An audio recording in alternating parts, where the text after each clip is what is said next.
नमस्कार, जय हिंद, वंदे मातरम। प्यारे बच्चों, आज के इस विशेष सेशन में आपका स्वागत है। आज की इस क्लास में हम जो कंप्लीट करेंगे वो है भारतीय संविधान के सभी संशोधन।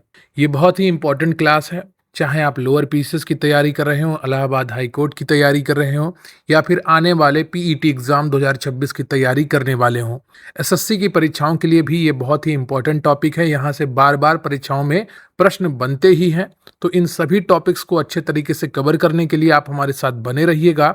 वीडियो को लाइक कर लीजिए, चैनल पर नए हैं चैनल को सब्सक्राइब कर लीजिए, क्योंकि प्रश्न यहीं से आएगा। पढ़ते रहेंगे आप मेरे साथ तो आपको यकीन आएगा।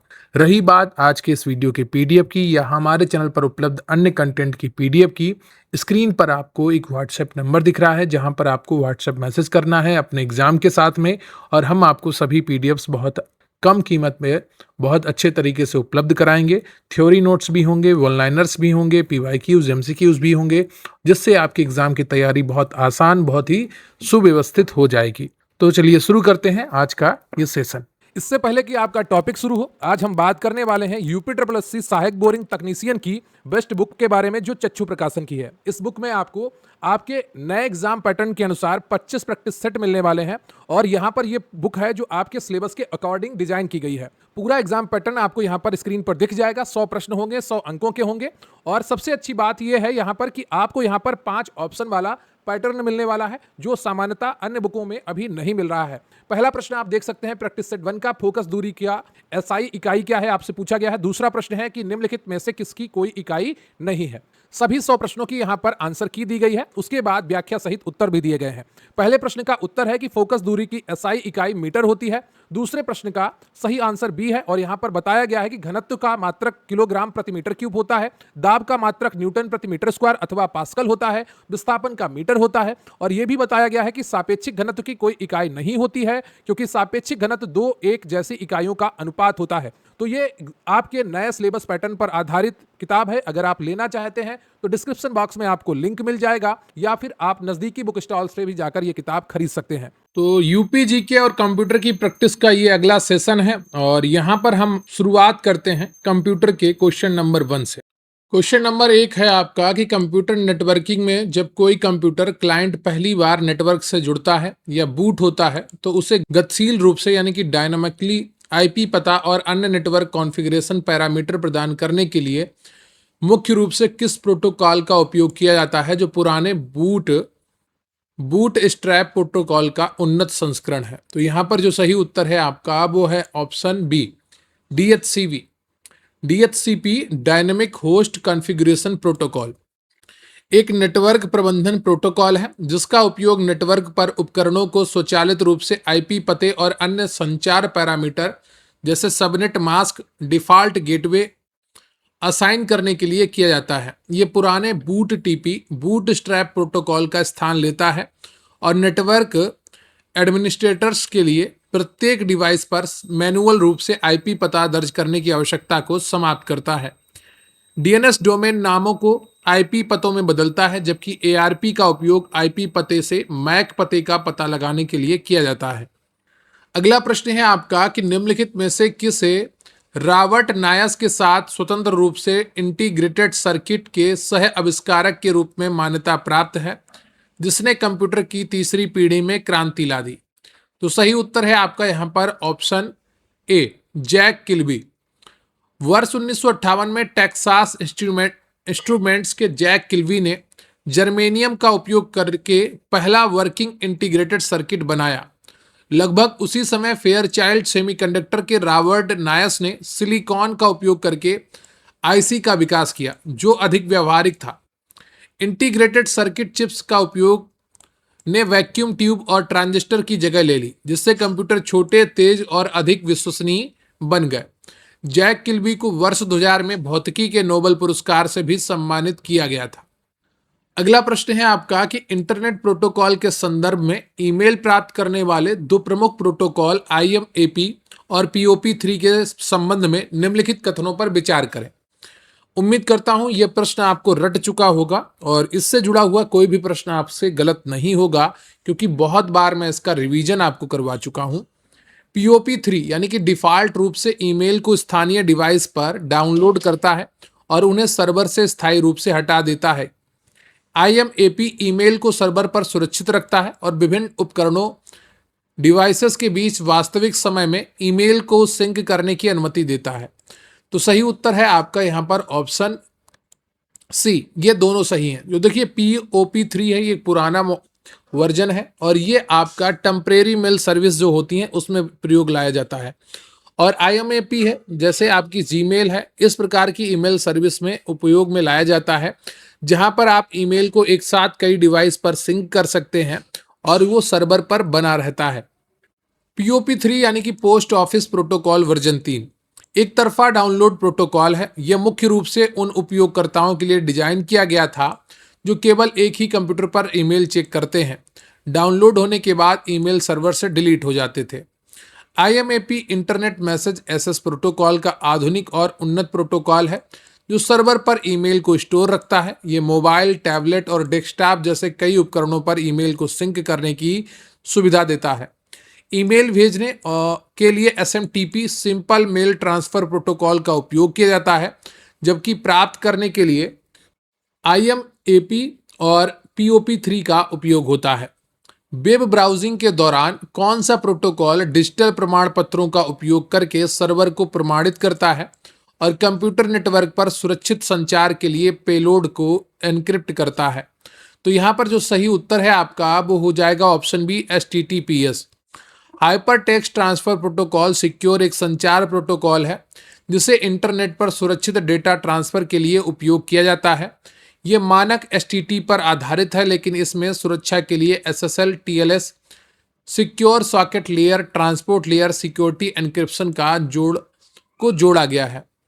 HTTPS का उपयोग बैंकिंग वेबसाइटों, ई-कॉमर्स और किसी भी ऐसे प्लेटफॉर्म पर आवश्यक है जहां पासवर्ड या संवेदनशील जानकारी का आदान प्रदान होता है। यह OSI मॉडल की एप्लीकेशन लेयर पर काम करता है। अगला प्रश्न है आपका कि मोबाइल प्रौद्योगिकी के इतिहास में उस पहले व्यावसायिक उपकरण का क्या नाम था जिसे 1994 में IBM द्वारा लॉन्च किया गया और जिसे अक्सर दुनिया का पहला स्मार्टफोन माना जाता है? तो सही उत्तर है आपका यहाँ पर ऑप्शन ए, IBM सिमोन या साइमन। क्या IBM Simon? IBM Simon personal communicator को 1994 में बेल साउथ सेलुलर द्वारा बाजार में उतारा गया था। इसे दुनिया का पहला स्मार्टफोन माना जाता है क्योंकि इसमें एक मोबाइल फोन और एक PDA पर्सनल डिजिटल असिस्टेंट दोनों की विशेषताएं शामिल थीं। इसमें touch screen, address book, calculator, email सुविधा और फैक्स भेजने प्राप्त करने की क्षमता थी। मोटोरोला डायनाटैक 1983 में आया दुनिया का पहला व्यावसायिक पोर्टेबल सेलुलर फोन था, लेकिन यह स्मार्टफोन नहीं था।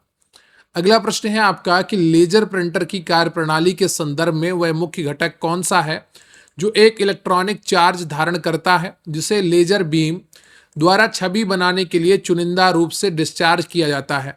तो यहाँ पर जो सही उत्तर है आपका वो है C, photo receptor drum. Photo receptor drum एक लेजर प्रिंटर का हृदय होता है। यह एक बेलनाकार ड्रम है जो प्रकाश के प्रति संवेदनशील होता है। शुरुआत में ड्रम पर एक समान इलेक्ट्रोस्टैटिक चार्ज होता है। लेजर बीम इस ड्रम पर उन स्थानों पर प्रकाश डालता है जहां टेक्स्ट या चित्र छपना होता है, जिससे वह हिस्सा डिस्चार्ज हो जाता है। ड्रम का डिस्चार्ज हुआ हिस्सा टोनर सूखी स्याही पाउडर को आकर्षित करता है, जिसे बाद में कागज पर ट्रांसफर कर दिया जाता है। फ्यूजर यूनिट का काम हीट यानी कि गर्मी और दबाव के माध्यम से टोनर को कागज पर स्थायी रूप से चिपकाना होता है।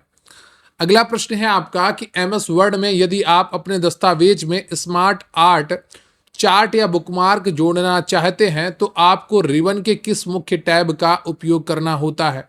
देखिए, जब भी आप कुछ इनपुट करना चाहते हैं, जोड़ना चाहते हैं, तो वो सब कहाँ से आएगा? वहाँ से आएगा जहाँ पर इंसर्ट है, यानी कि इंसर्ट टैब।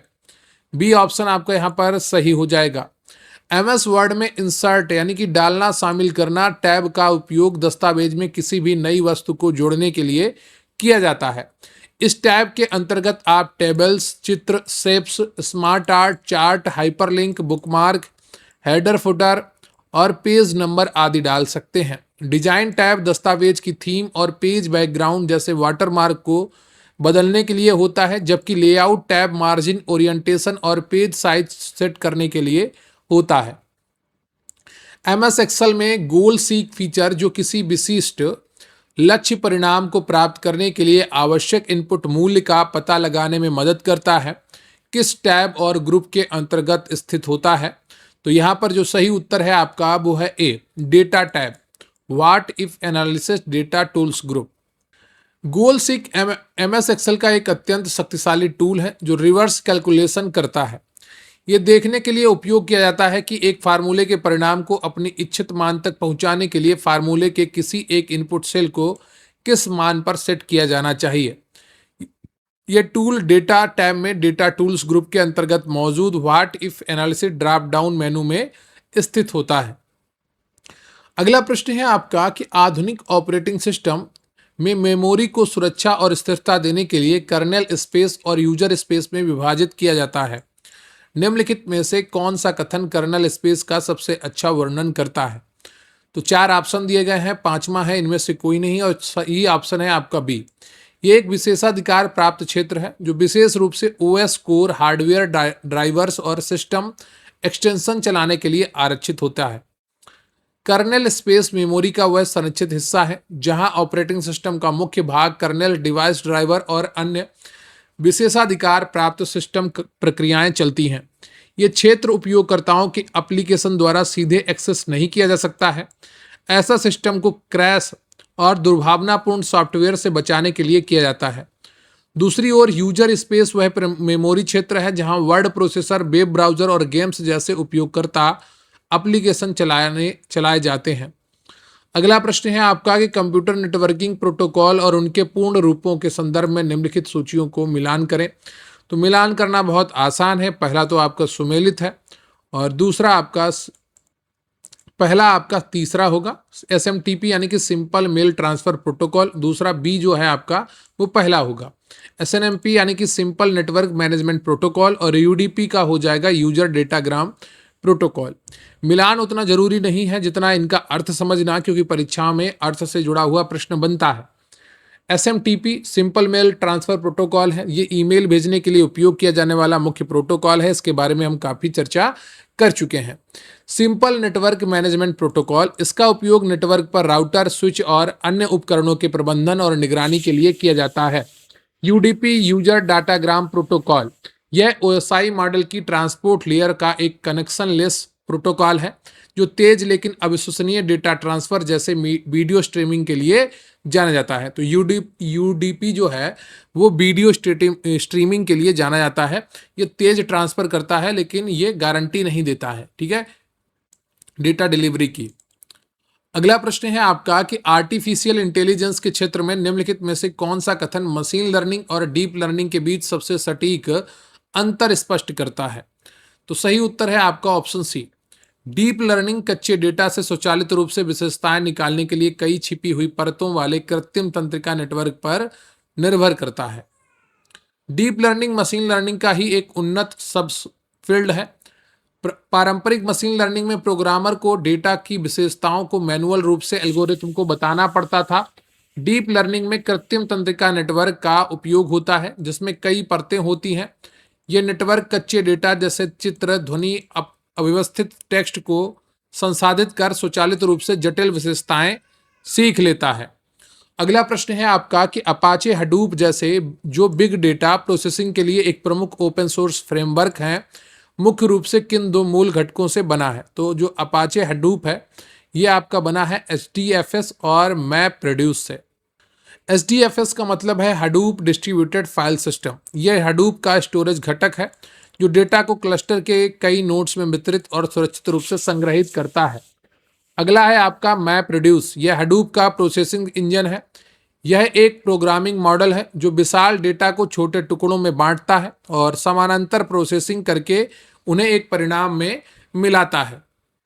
अगला प्रश्न है आपका कि कंप्यूटर वास्तुकला में निम्नलिखित में से कौन सा विकल्प फर्मवेयर का सबसे अच्छी तरह से परिभाषित करता है? तो सही उत्तर है आपका यहाँ पर ऑप्शन बी। यह रीड ओनली मेमोरी यानी कि रोम में स्थायी रूप से प्रोग्राम किया गया सॉफ्टवेयर है जो किसी विशिष्ट हार्डवेयर के लिए निम्न स्तरीय नियंत्रण प्रदान करता है। फर्मवेयर हार्डवेयर और सॉफ्टवेयर का एक संयोजन है। यह एक सॉफ्टवेयर प्रोग्राम या निर्देशों का समूह है जो किसी हार्डवेयर डिवाइस के रोम या फ्लैश मेमोरी में स्थायी रूप से लिखा होता है, यानी कि वर्ण किया होता है।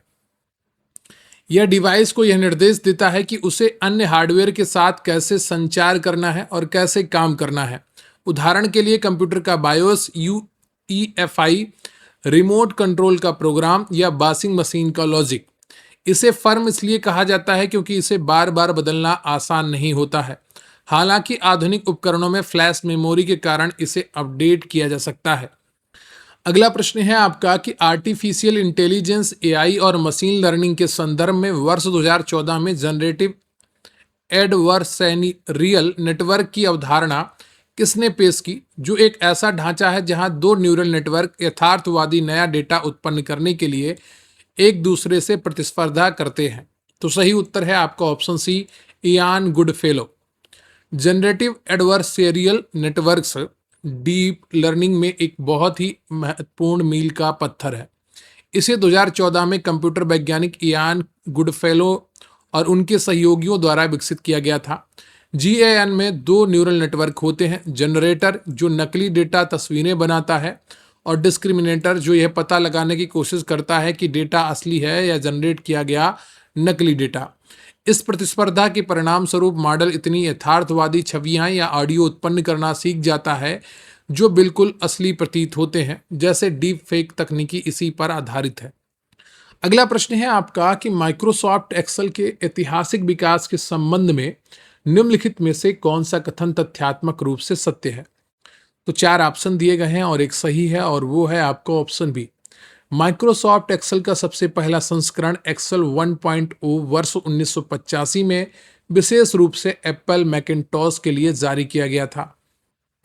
यह एक दिलचस्प और कम ज्ञात तथ्य है कि माइक्रोसॉफ्ट ने अपना प्रमुख स्प्रेडशीट प्रोग्राम एक्सेल सबसे पहले एप्पल के मैकिन्टॉश कंप्यूटर के लिए 30 सितंबर 1985 को लॉन्च किया था।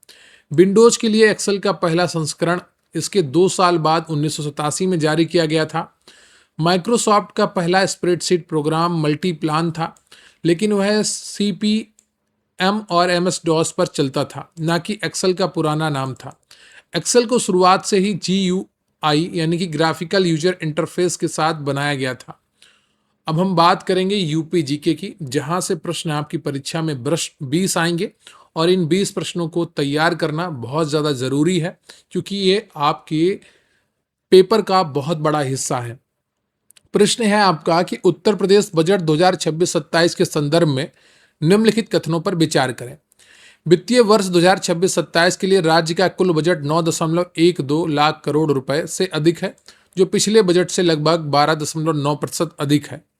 इस बजट में युवाओं के लिए स्वामी विवेकानंद युवा सशक्तिकरण योजना के तहत टैबलेट और स्मार्टफोन वितरण हेतु 2374 करोड़ रुपए का प्रावधान किया गया है और पूछा गया है कि उपरोक्त में से कौन से कथन सही है।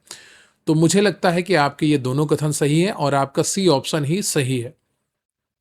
उत्तर प्रदेश के वित्त मंत्री सुरेश खन्ना द्वारा वित्तीय वर्ष 2026-27 के लिए अब तक का सबसे बड़ा बजट 9,12,696.35 करोड़ का प्रस्तुत किया गया। इस बजट का लक्ष्य उत्तर प्रदेश को $1 ट्रिलियन की अर्थव्यवस्था बनाना है। बजट में 50 लाख युवाओं को मुफ्त टैबलेट स्मार्टफोन देने के लिए स्वामी विवेकानंद युवा सशक्तिकरण योजना के अंतर्गत 2,374 करोड़ रुपए आवंटित किए गए हैं। राजकोषीय घाटा जीएसडीपी का 3% अनुमानित रखा गया है, जो एक संतुलित और विकासोन्मुखी दृष्टिकोण को दर्शाता है। अगला प्रश्न है आपका कि हालिया अपडेट के अनुसार उत्तर प्रदेश सरकार द्वारा महिला सशक्तिकरण और कल्याण हेतु संचालित निराश्रित महिला पेंशन योजना के तहत पात्र महिलाओं को प्रति माह कितनी वित्तीय सहायता राशि प्रदान की जाएगी या की जा रही है। तो नया जो अपडेटेड है वो है सी ऑप्शन आपका 1500।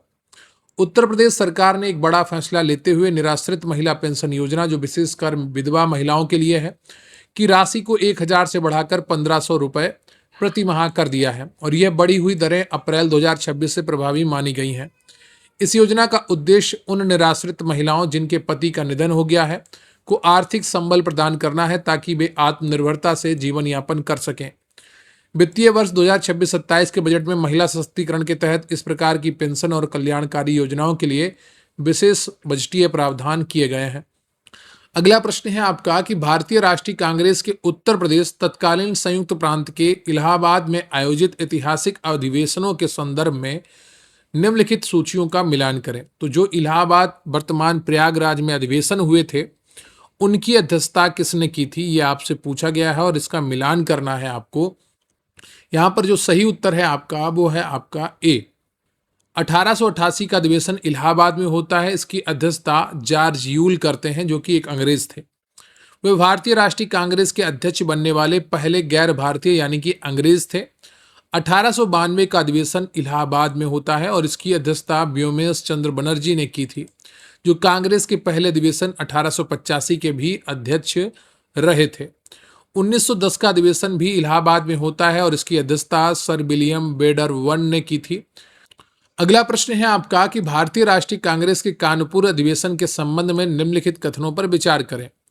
इसकी अध्यक्षता सरोजनी नायडू ने की थी, जो भारतीय राष्ट्रीय कांग्रेस की अध्यक्ष बनने वाली पहली भारतीय महिला थी। क्या यह सही है? इस अधिवेशन में श्यामलाल गुप्त पार्षद द्वारा रचित विजय विश्व तिरंगा प्यारा झंडा गीत को पहली बार कांग्रेस के मंच से गाया गया था। इनमें से कौन से कथन आपके सही हैं? और ये आपके दोनों कथन सही है। ठीक है। 1985 में कांग्रेस का 40वां 1925 में कांग्रेस का 40वां अधिवेशन कानपुर उत्तर प्रदेश में आयोजित किया गया था। सरोजनी नायडू ने इस अधिवेशन की अध्यक्षता की और वह कांग्रेस की अध्यक्ष बनने वाली प्रथम भारतीय महिला बनी। एनी बेसेंट 1917 में पहली महिला अध्यक्ष बनी थी, लेकिन वे भारतीय नहीं थी। कानपुर के ही रहने वाले महान स्वतंत्रता सेनानी और कवि श्यामलाल गुप्त पार्षद द्वारा रचित झंडा गीत विजय विश्व तिरंगा प्यारा पहली बार 1925 के इसी कानपुर अधिवेशन में ही गाया गया था। अगला प्रश्न है आपका कि उत्तर प्रदेश के ललितपुर जिले पूर्व में झांसी का हिस्सा में स्थित देवगढ़ का दशावतार मंदिर वास्तुकला और मूर्तिकला के विकास के दृष्टिकोण से अत्यंत महत्वपूर्ण है। यह मंदिर किस काल की वास्तुकला का एक उत्कृष्ट उदाहरण माना जाता है और यह मुख्य रूप से किस देवता को समर्पित है? दशावतार मंदिर जब आ जाता है तो दशावतार किसके थे? भगवान विष्णु के थे। ठीक है। तो यहां पर सही उत्तर है आपका सी ऑप्शन, गुप्तकाल भगवान विष्णु। देवगढ़ का दशावतार मंदिर भारतीय मंदिर वास्तुकला के प्रारंभिक और सबसे महत्वपूर्ण नमूनों में से एक है। यह गुप्त काल का 6वीं शताब्दी में ईंटों और पत्थरों से बनाया गया था। यह मुख्य रूप से भगवान विष्णु को समर्पित है। दशावतार का अर्थ है विष्णु के 10 अवतारों से, जिन्हें मंदिर की दीवारों पर उकेरा गया है। यह पंचायतन शैली का मंदिर है और उत्तर भारत में शिखर वाले सबसे पुराने मंदिरों में से एक माना जाता है। अगला प्रश्न है आपका कि उत्तर प्रदेश की सारनाथ वाराणसी में स्थित विश्व प्रसिद्ध धमेक स्तूप के बारे में निम्नलिखित में से कौन सा तथ्य गलत है? तो 4 तथ्य दिए गए हैं और 5वां ऑप्शन है, इनमें से कोई नहीं। कौन सा ऑप्शन आपका सही है? सही उत्तर है आपका डी। ठीक है, जो सही नहीं है। इसका निर्माण मूल रूप से मौर्य सम्राट अशोक द्वारा करवाया गया था और गुप्त काल में इसका विस्तार हुआ, यह भी सही है।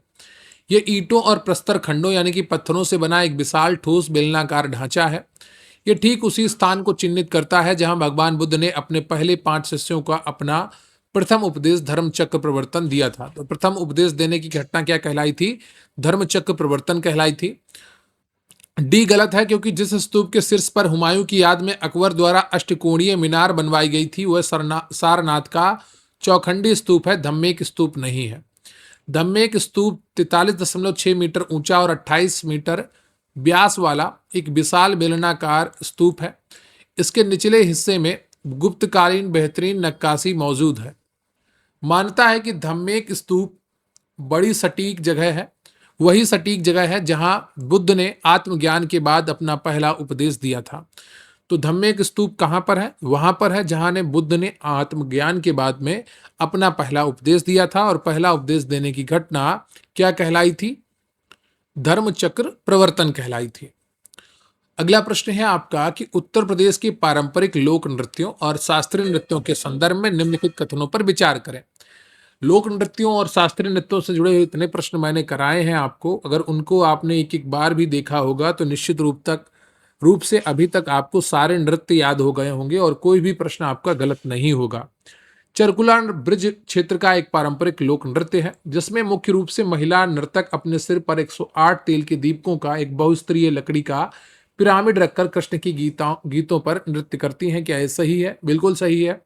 कथक उत्तर प्रदेश का एकमात्र शास्त्रीय नृत्य है जिसका आधुनिक स्वरूप मुख्य रूप से अवध के नवाब वाजिद अली शाह के दरबार में पुष्पित और पल्लवित हुआ था। क्या ये सही है? ये भी सही है। देखिए, मेरा साथ पढ़ने का आपका फायदा ये होता है कि आप सिर्फ उत्तर नहीं पढ़ते हैं, उसके साथ के बहुत सारे तथ्य पढ़ लेते हैं, जिससे थोड़ा बहुत तो आपके दिमाग में बैठ ही जाता है, फिर आप भूलते नहीं हैं आसानी से। यहाँ पर दोनों कथन आपके सही हैं और इन सब के बारे में आपको जानकारी दे ही जा चुकी है और ये परीक्षा में प्रश्न बार बार बनकर आते हैं। अगला प्रश्न है आपका कि उत्तर प्रदेश की धरती से जुड़े हिंदी साहित्य के प्रख्यात रचनाकारों और उनके द्वारा रचित प्रसिद्ध उपन्यासों के संदर्भ में निम्नलिखित सूचियों का मिलान करें। गोदान किसकी है? गुनाहों का देवता किसका है? मैला आंचल किसका है? परीक्षा में ये प्रश्न आते हैं। एक दो रचनाएं यूपी जीके में पूछी जाती हैं जो यूपी के महान लेखक हुए हैं, उपन्यासकार हुए हैं, रचनाकार हुए हैं। तो यहाँ पर जो सही उत्तर है आपका वो है आपका बी ऑप्शन। गोदान आप सभी परिचित हैं, मुंशी प्रेमचंद्र की है। गुनाहों का देवता धर्मवीर भारती की है और मैला आंचल फणीश्वर नाथ रेणु का है। मुंशी प्रेमचंद्र का जन्म वाराणसी लमही में हुआ था और जो उपन्यास है इनका गोदान वो भारतीय कृषक जीवन का मार्मिक चित्रण करता है। गुनाहों का देवता ये धर्मवीर भारती का है। धर्मवीर भारती का जन्म प्रयागराज में हुआ था और ये एक अत्यंत लोकप्रिय हिंदी उपन्यास है। इसकी कहानी इलाहाबाद के इर्द गिर्द घूमती है। मैला आंचल ये फणीश्वर नाथ रेणु का है जिनका जन्म बिहार में हुआ लेकिन हिंदी साहित्य में बड़ा नाम है का प्रसिद्ध आंचलिक उपन्यास है। ये एक क्लासिक कृति है। अगला प्रश्न है आपका कि आधुनिक मीरा के नाम से विख्यात उत्तर प्रदेश की प्रसिद्ध कवियत्री और लेखिका महादेवी वर्मा को उनके किस काव्य संग्रह के लिए वर्ष 1982 में साहित्य के सर्वोच्च भारतीय सम्मान ज्ञानपीठ पुरस्कार से सम्मानित किया गया था? तो सही उत्तर है आपका यामा।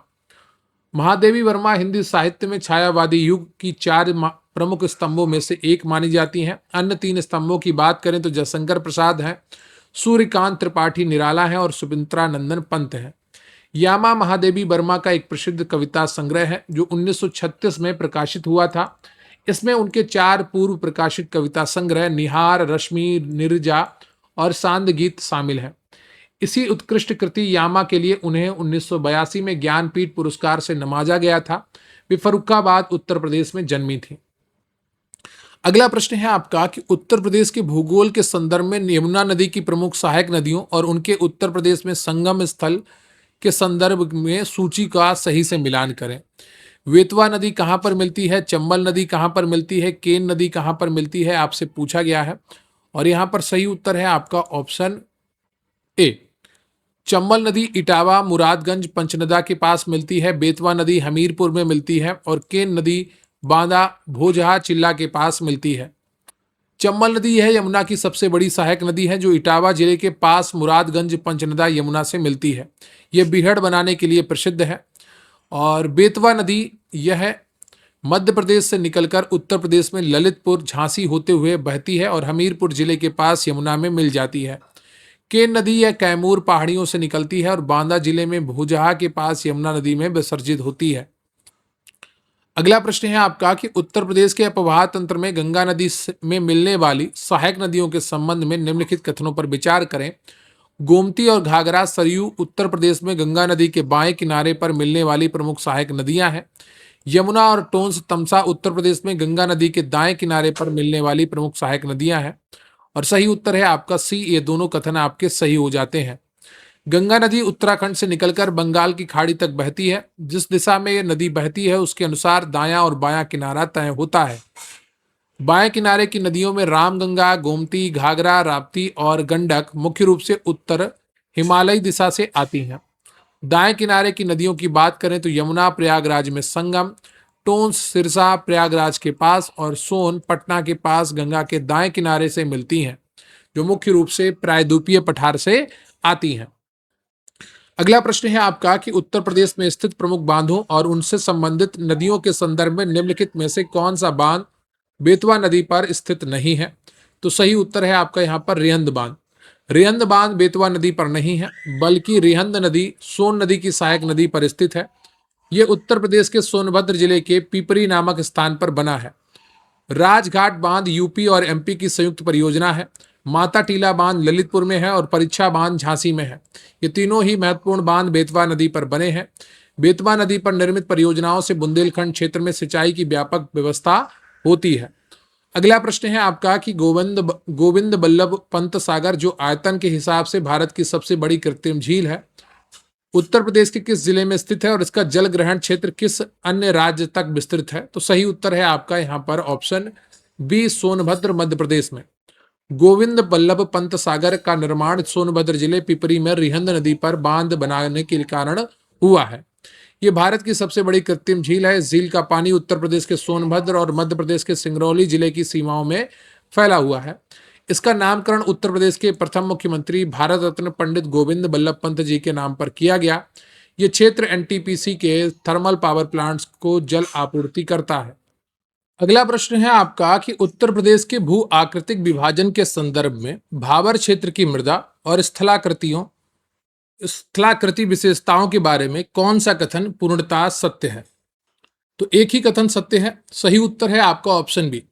यह हिमालय की तलहटी यानी कि शिवालिक के ठीक नीचे कंकड़ पत्थरों और मोटे बालू से निर्मित एक संकीर्ण छिद्र युक्त क्षेत्र है जहां छोटी नदियां अक्सर भूमिगत हो जाती हैं। ऐसे प्रश्न भी आपको रट गए होंगे। बहुत सारे प्रश्न मैंने इससे जुड़े हुए कराए हैं और परीक्षा में मुझे नहीं लगता कि आप में से कोई ये प्रश्न गलत करेगा। यह हिमालय से उतरने वाली नदियों द्वारा लाए गए बड़े बड़े कंकड़ पत्थरों और बजरी से बना क्षेत्र है। इसकी सरंध्रता इतनी अधिक होती है कि छोटी नदियां पत्थरों के नीचे विलीन भूमिगत हो जाती हैं। ये कृषि के लिए अनुपयुक्त क्षेत्र है। तराई क्षेत्र का वर्णन करता है जो भाबर के ठीक दक्षिण और दलदली और उपजाऊ क्षेत्र जहां नदियां पुनः धरातल पर प्रकट करती हैं। बांगर का वर्णन करता है कौन सा? कथन सी। बांगर मैदानी भागों की पुरानी जलोढ़ मृदा का उच्च क्षेत्र है जहां अब बाढ़ का पानी नहीं पहुंचता है। ठीक है। अगला प्रश्न जो है आपका वो है कि उत्तर प्रदेश में स्थित टाइगर रिजर्व बाघ अभ्यारण्य और उनके संबंधित जिलों के संदर्भ में निम्नलिखित में से कौन सा मिलान सही नहीं है? और यहां पर जो आपका ऑप्शन सही हो जाता है वो है आपका option D. Ranipur tiger reserve Mahoba में नहीं है, ये आपका चित्रकूट में है और ये यूपी का चौथा और नवीनतम बाघ अभ्यारण्य है जिसे 2022 में अधिसूचित किया गया। दुधवा लखीमपुर खीरी में है जो उत्तर प्रदेश का सबसे पुराना टाइगर रिजर्व है। अमनगढ़ बिजनौर में स्थित है जो मूल रूप से उत्तराखंड के कार्बेट नेशनल पार्क का बफर जोन है। पीलीभीत मुख्य रूप से पीलीभीत और कुछ हिस्सा शाहजहांपुर में फैला है। अगला प्रश्न है आपका कि उत्तर प्रदेश के उत्पादों को दिए गए नवीनतम जीआई टैग के संदर्भ में निम्नलिखित उत्पादों और उनके संबंधित जिलों की सूची का सही से मिलान करें।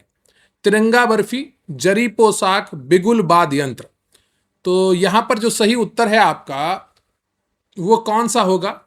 जरी पोशाक आपका मथुरा है, बी का 3 में है और आपका ए सही हो जाएगा। तिरंगा बर्फी वाराणसी, बिगुल वाद्य यंत्र आपका मेरठ। तिरंगा बर्फी ये वाराणसी काशी का एक ऐतिहासिक मिठाई है जिसका संबंध स्वतंत्रता आंदोलन से है। इसे 2025-26 में जीआई टैग मिला है। इसके साथ ही बनारसी लाल पेड़ा, ठंडाई, सहनाई और तबले को भी जीआई टैग मिला है। जरी पोशाक की बात करें तो भगवान श्री कृष्ण के लिए विशेष रूप से बनाई जाने वाली मथुरा जरी पोशाक को 2026 में जीआई टैग से मान्यता दी गई है। मेरठ के बिगुल की बात करें तो सेना और पुलिस बैंड में इस्तेमाल होने वाले मेरठ के बिगुल वाद्य यंत्र को भी हाल ही में जीआई टैग मिला है जो इसकी विशेष निर्माण शैली को दर्शाता है। अगला प्रश्न है आपका कि उत्तर प्रदेश के कृषि अर्थव्यवस्था के संबंध में निम्नलिखित कथनों पर विचार करें। उत्तर प्रदेश भारत में गेहूं का सबसे बड़ा उत्पादक राज्य है लेकिन प्रति हेक्टेयर उपज उत्पादकता के मामले में यह पंजाब से पीछे है। दूसरा है राज्य का तराई क्षेत्र और गंगा यमुना दोआब गन्ने की खेती के लिए सबसे उपयुक्त और प्रमुख उत्पादक क्षेत्र माने जाते हैं। तो यहां पर जो कथन है आपके ये दोनों सही हैं। ठीक है। तो उत्तर प्रदेश भारत का सर्वाधिक गेहूं उत्पादक राज्य है। देश के कुल उत्पादन का लगभग 32% यहीं से उत्पादित होता है। हालांकि उन्नत कृषि तकनीकों के अभाव के कारण प्रति हेक्टेयर उत्पादकता में पंजाब प्रथम स्थान पर है। गन्ना उत्तर प्रदेश का सबसे प्रमुख नकदी फसल है। तराई क्षेत्र की अधिक नमी वाली जलवायु और गंगा यमुना दोआब की उपजाऊ जलोढ़ मिट्टी गन्ने के लिए सर्वदा उपयुक्त है। यूपी देश का पहला सबसे यूपी देश का बड़ा गन्ना और चीनी उत्पादक राज्य है। यूपी चावल धान के उत्पादन में भी प्रथम स्थान पर है। बागवानी के उत्पादन में भी प्रथम स्थान पर है। अमरूद उत्पादन में भी यूपी प्रथम स्थान पर है। उत्तर प्रदेश में स्थित प्रमुख सार्वजनिक क्षेत्र के उद्यमों और उनके संस्थानों के संदर्भ में बेमेल जोड़े की पहचान करें। तो यहां पर जो सही उत्तर है आपका वो ऑप्शन डी है। Bharat heavy electricals limited Gorakhpur में नहीं है। ये आपका झांसी, जगदीशपुर, अमेठी और वाराणसी में स्थित है। इसका कोई भी प्रमुख विनिर्माण संयंत्र गोरखपुर में नहीं है। गोरखपुर उर्वरक कारखाने के लिए प्रसिद्ध है। डीएलडब्ल्यू, अब इसे बनारस लोकोमोटिव वर्क्स भी कहा जाता है, बीएलडब्ल्यू के नाम से जाना जाता है, वाराणसी में स्थित यहां जहां रेल इंजन बनते हैं। ALIMCO, एलिम्को जिसको कहते हैं, भारत सरकार का एक उपक्रम है जो दिव्यांग जनों के लिए कृत्रिम अंग बनाता है और यह आपका कानपुर में स्थित है। अगला प्रश्न है आपका कि Uttar Pradesh Vidhan Parishad UP legislative council के संबंध में निम्नलिखित में से कौन सा कथन तथ्यात्मक रूप से सही नहीं है? वर्तमान में इसमें सदस्यों की संख्या स्वीकृत संख्या 100 निर्धारित की गई, बिल्कुल सही है। विधान परिषद के प्रत्येक सदस्य का कार्यकाल 5 वर्ष होता है। यह एक अस्थायी सदन है जिसे विधानसभा की तरह राज्यपाल द्वारा किसी भी समय भंग किया जा सकता है और इसका गठन पहली बार स्वतंत्रता के बाद 1950 में संविधान लागू होने पर हुआ था। तो जो केवल एक कथन सही है जो प्रश्न में आपसे पूछा गया है वो आपका बी है, क्योंकि 100 सदस्यों की संख्या है, बाकी सभी गलत है। उत्तर प्रदेश विधान परिषद का गठन भारत सरकार अधिनियम 1935 के तहत 1937 में हो गया था, स्वतंत्रता से पहले ही। यह एक स्थायी सदन है जिसे कभी भंग नहीं किया जा सकता है और इसके सदस्यों का कार्यकाल 6 वर्ष होता है, 5 वर्ष नहीं। 5 वर्ष जो कार्यकाल होता है वो लोकसभा सदस्यों का, राष्ट्रपति का और आपका विधानसभा सदस्यों का। उत्तराखंड के गठन के बाद उत्तर प्रदेश विधान परिषद की सदस्य संख्या 108 से घटकर 100 रह गई है, जो कि भारत में किसी भी राज्य की सबसे बड़ी विधान परिषद है। अगला प्रश्न है आपका कि उत्तर प्रदेश में स्थित ऐतिहासिक स्मारकों और यूनेस्को द्वारा उन्हें विश्व धरोहर स्थल घोषित किए जाने के वर्ष का कौन सा युग्म सही सुमेलित है? तो यहां पर जो सही उत्तर है आपका वो है ए, ताजमहल 1983। उत्तर प्रदेश में 3 प्रमुख यूनेस्को विश्व धरोहर स्थल हैं, ताजमहल, आगरा का किला और फतेहपुर सीकरी। ताजमहल और आगरा का किला दोनों को एक साथ वर्ष 1983 में यूनेस्को की सूची में शामिल किया गया, इसीलिए आगरा का किला 1986 वाला विकल्प गलत है। फतेहपुर सीकरी इसे वर्ष 1986 में यूनेस्को द्वारा यूनेस्को साइट घोषित किया गया। सारनाथ का धम्मिक स्तूप अभी यूनेस्को की अस्थायी सूची में है, इसे विश्व धरोहर का दर्जा प्राप्त नहीं हुआ है। तो ये रहे आपके आज के 35 प्रश्न। वीडियो को लाइक कर लीजिएगा, चैनल पर नया है चैनल को सब्सक्राइब कर लीजिएगा और कमेंट करके हमें बताइएगा कि आज का कंटेंट आपको कैसा लगा, आज के प्रश्न आपको कैसे लगे। नियमित तैयारी करते रहिए और कमेंट में भी ये भी बताइएगा कि 35 प्रश्नों में से आपको कितने आते थे। निरंतर आप हमारे साथ जुड़े हुए हैं और अच्छी तैयारी कर रहे हैं तो निश्चित रूप से आपका कॉन्फिडेंस बूस्ट हो रहा होगा यूपी जीके और कंप्यूटर को लेकर। जब प्रश्नों को आप बार बार करते हैं तो वो हमेशा के लिए आपके दिमाग में छप जाते हैं और फिर गलत नहीं होते हैं।